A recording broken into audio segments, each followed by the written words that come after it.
Assalamualaikum warahmatullahi wabarakatuh. Halo sobat kisah kehidupan. Bagaimana kabar Anda hari ini? Mudah-mudahan fine dan selalu dalam lindungan Allah Subhanahu wa taala.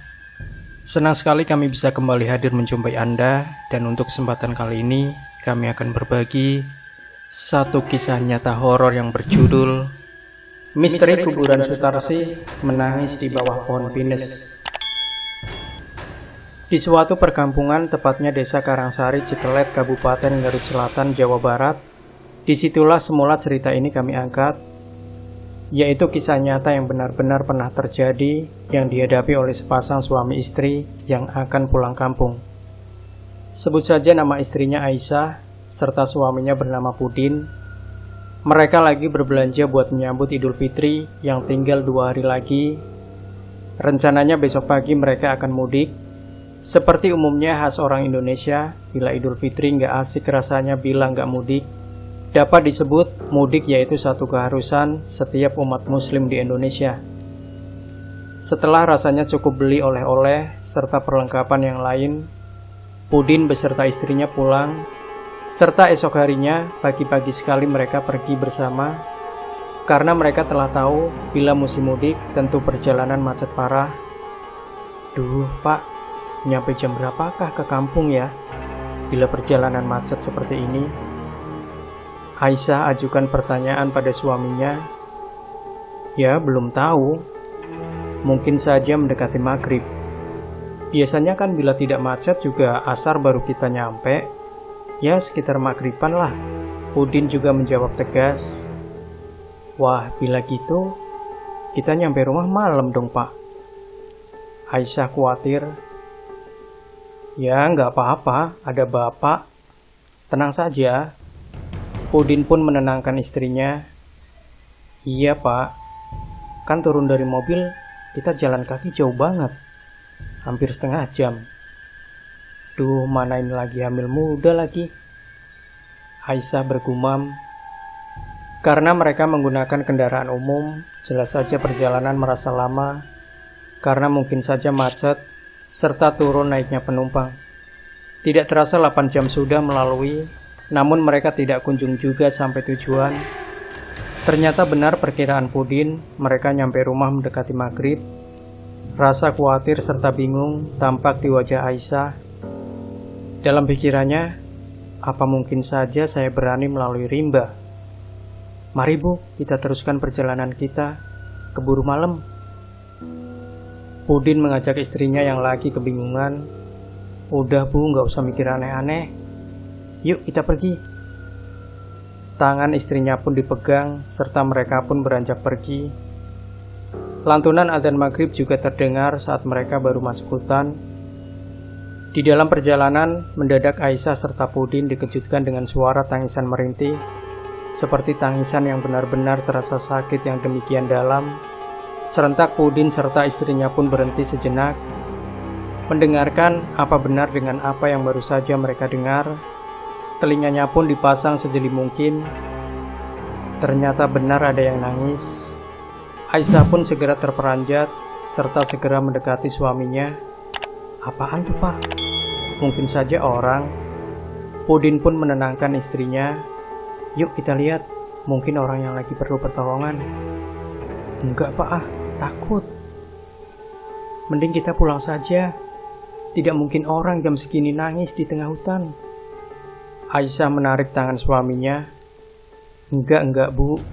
Ini mungkin saja orang. Apa salahnya kita lihat dahulu? Ya sudah Pak, yuk. Aisyah pada akhirnya menuruti suaminya. Langkah mereka pun menuju ke tempat tangisan itu. Begitu kagetnya Pudin serta istrinya.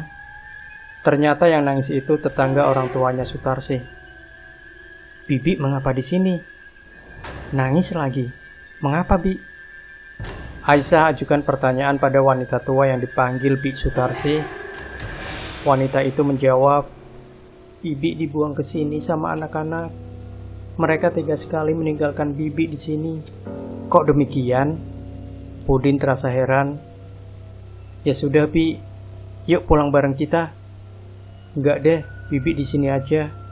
Bibi takut sama anak Bibi. Mungkin saja nanti Bibi pulang, besoknya Bibi dibuang lagi ke sini. Kalau gitu Bibi turut kami saja, nginap di rumah mamahku. Aisyah berikan solusi. Namun tetaplah saja Bi Sutarsi nggak ingin pulang. Ya udah Bi, bilang nggak ingin, lagian keburu malam. Istri saya lagi hamil, gak baik malam-malam di hutan. Ya sudah Bi, saya pamitan dahulu.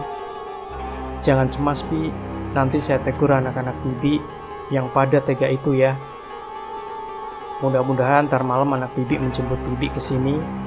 Saya duluan pulang ya Bi. Hati-hati di sini. Dengan tanpa pikir panjang lagi, Udin serta istrinya pun segera pergi. Selang beberapa saat mereka pun hingga ke rumah orang tuanya.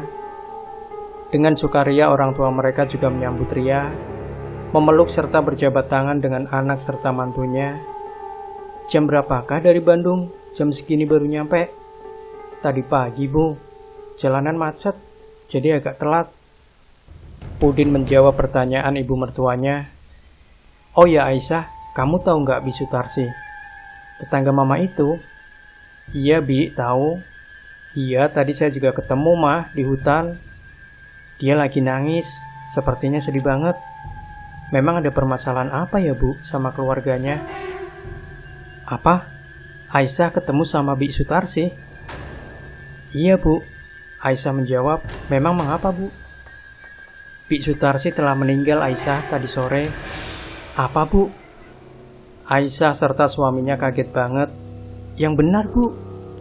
Iya, tadi juga bapakmu habis tahlilan. Ibunya menjelaskan. Kok bisa ya Bu, saya ketemu tadi di jalan.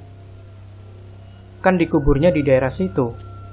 Bila nggak salah di ujung jalan samping kiri, dekat dengan kebun anaknya, yang ada pohon pinus besar. Ibunya menjelaskan lagi. Iya Bu, saya ketemunya memanglah di daerah itu.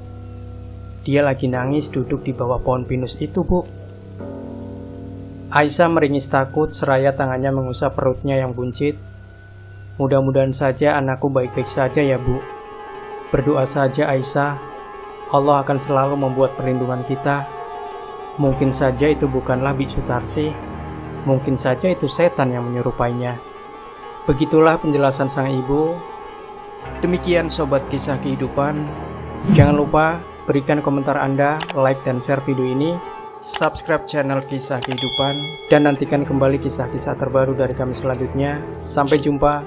Wassalamualaikum warahmatullahi wabarakatuh.